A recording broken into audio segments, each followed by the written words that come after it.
Kaka, kuna mchizi mmoja ambaye alijitokeza kwa fujo sana. Ndio. Akisema kwamba anataka ubunge katika ubunge la Kisauni. Ndio. Akatembea kwa takriban FM station na TV station zote hapa nchini Kenya. Naam. Akasumbua sana mitaani na mitandaoni. Ndio. Mpaka akachukua timu yake ya media. Akanunua equipment zote ambazo zinatumika kuhakikisha kwamba anaendeleza harakati zake za kuwa mbunge wa Kisauni. Ndio. Huyu jamaa ni patron pia pale katika Kenya Police. Ndio. And he's also a stakeholder katika masuala ya football. Bro, this guy recently pulled out his bid. Kweli? Alisema kwamba ni aje, sitaki tena. Mheshimiwa hataki tena. Mheshimiwa Mbarak Bashatir pull out katika race ya Kisauni MP. Leo sioni tukiokota.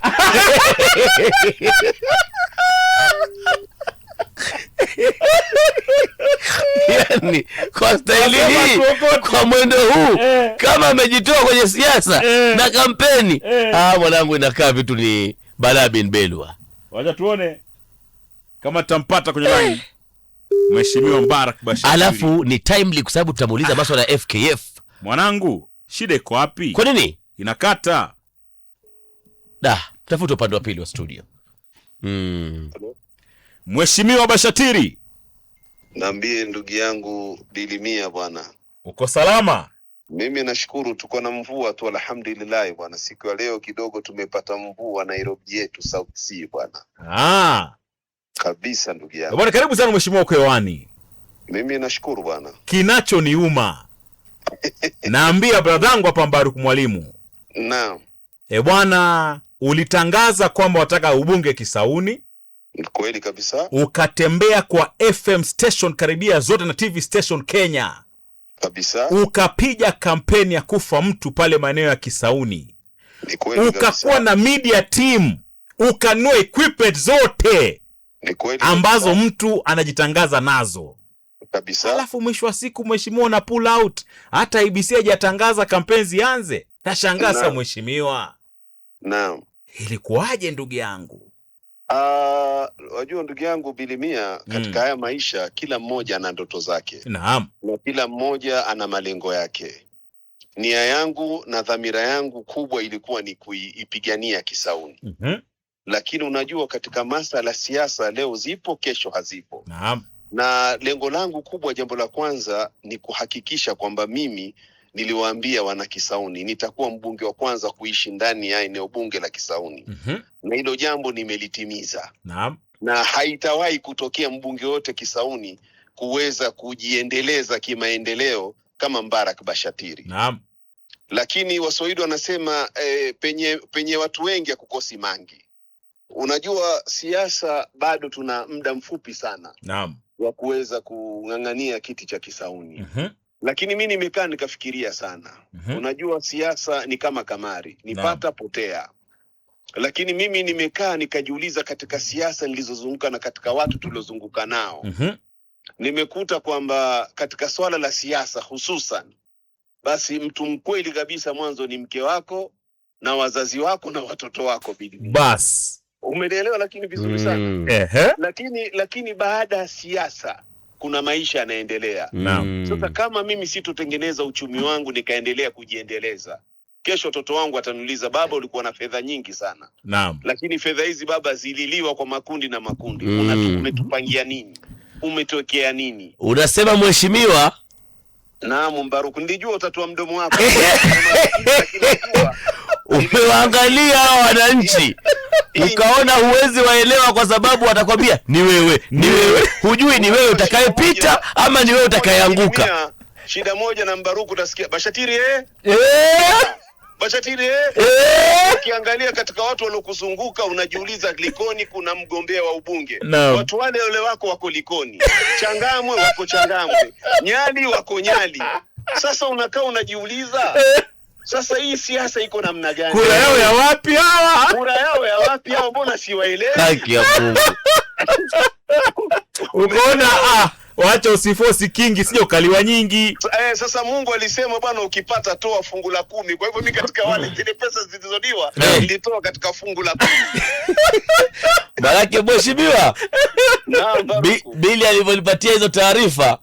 Naam. Kitu cha kwanza nilimwambia ndugu yangu Bili, kaambia ndugu yangu tutaokota kweli kwa mheshimiwa tena.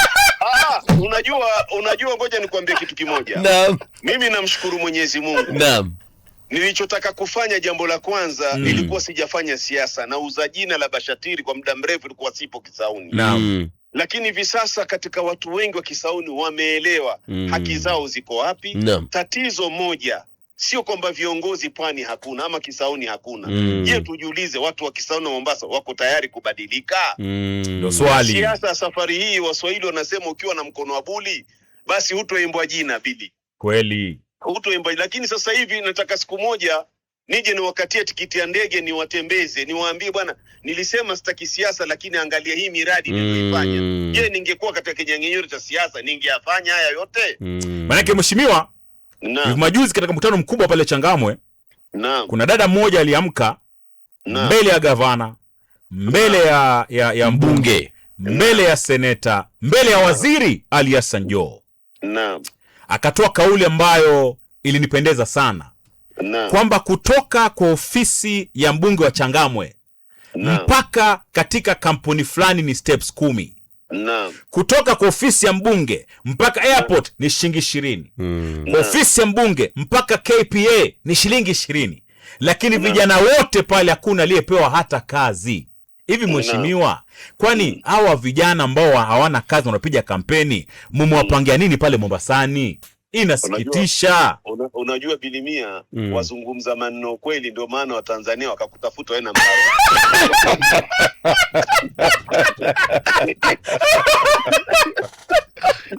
Wasema tubane kidogo.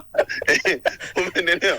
Kwa sababu hayo unayozungumza ni maneno ya ukweli na ni maneno ya kutia uchungu. Na ndio maana mimi kama Bashatiri nilizungumza nikasema 80% ya viongozi walio madarakani watakwenda zao nyumbani. Hawatoboi.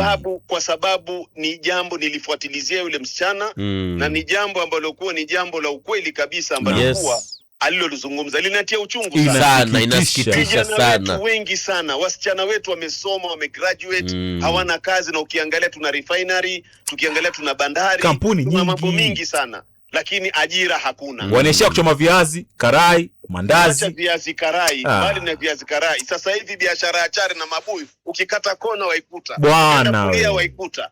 Sijui kama tumeelewana. Inasikitisha mheshimiwa. Sasa hawa viongozi waliochaguliwa na wananchi wana yapi ya kuambia wananchi 2027? Yaani tabu sana. Ya kuambia wananchi Bilimia. Sasa ungesikia uchungu hivyo mheshimiwa ungesimama.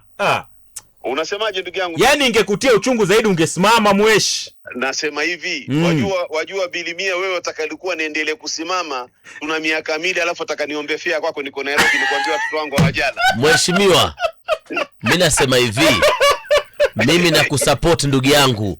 Unajua, yani wale waliokusaidia wakakwambia kwamba uachane na siasa.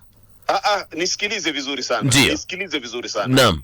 Ukiangalia support yangu kwa Kenya Police FC, ukiangalia nguvu zangu na bidii yangu ninazoweka katika Kenya Police FC, ndio jambo la kwanza nimekuta pale napata furaha kwa sababu mpira ni mchezo wa wazi. Yes. Hakuna pale Bashatiri ya. Kwa hivyo furaha yangu nilikuwa na japo hapo, manake utawaacha wanawakiwa wale na mlezi wao ni wewe.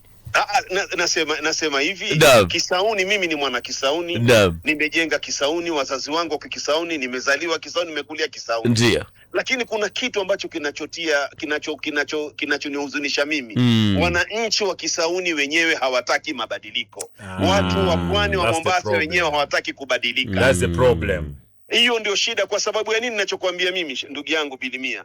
Kama huna fedha, hivi unafikiri mtu atamuimba Bashatiri kabla hajaramba asali? Lazima arambe. Nani atakuramba subiri? Na kuuliza Mbaruku, kuna mtu atakuramba subiri? Hamna. Sasa jambo la kwanza, wananchi wakubali kubadilika ili kusudi kutafuta viongozi wanaostahili kuiongoza Kisii. Wananchi ndio wanafanya siasa na kuwa gali. Alafu watu wakiila watu wa Mombasa wengi na wa Pwani, mimi nawaambia popote wanisikie. Ndio. wamezoea kupangwa.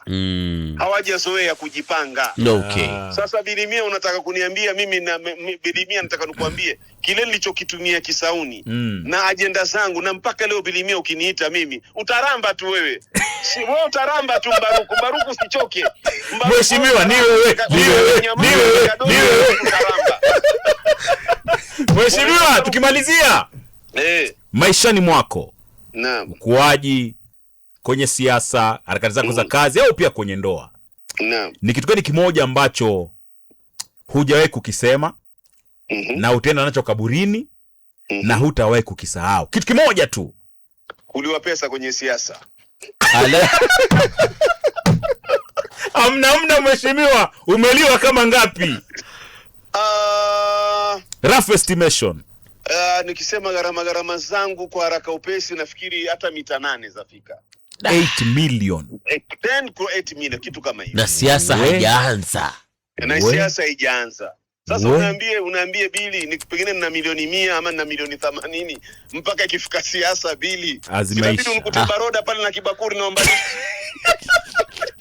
ukitaka Mombasani unaambia oe mweshi ni aje? Oe Bili hebu nikatie tikiti hapo. Bururu za vijana wananijua niombe lift bwana. Haki ya Mungu.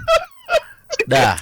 Wewe Bili niite studio. Sawa mheshimiwa tutakuita studio inshallah. Kuramba. Baruku atakuramba. Mimi niite studio rasmi. Niite studio rasmi. Tutakupangia mweshi. Unajua sasa hivi kilichobakia ni mambo ya polisi na nakuwa nachanganua mambo ya siasa. Peke yake. Hayo ndio mambo ambayo nafanya mimi, lakini siwezi kuitwa na Mbaruku nikakataa kuja.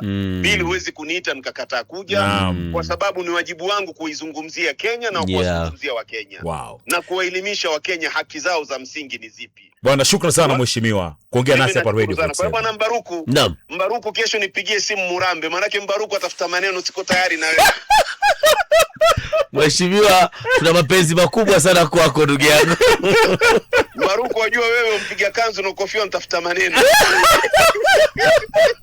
Shukrani mheshimiwa. Asante sana.